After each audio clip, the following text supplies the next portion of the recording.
ఇదే కదా నీ కథ ముగింపులేనిదై సదా సాగదా. ఇదే కదా నీ కథ ముగింపులేనిదై సదా సాగదా. నీ కంటి రెప్పలంచున మనస్సు నిండి పొంగిన ఓ నీటి బిందువే కదా నువ్వెతుకుతున్న సంపద. ఒక్కొక్క జ్ఞాపకానికి 100 ఏళ్ల ఆయువుందిగా, ఇంకెన్ని ముందు వేచనో అవన్నీ వెతుకుతూ పదా. మనుష్యులందు నీ కథ మహర్షిలాగా సాగదా.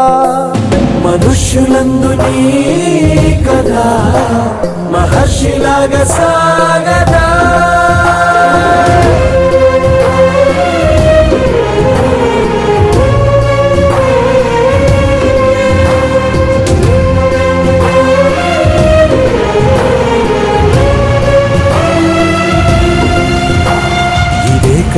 ఇదే కదా నీ కథ ముగింపులేనిదై సదా సాగదా. ఇదే కదా నీ కథ ముగింపులేనిదై సదా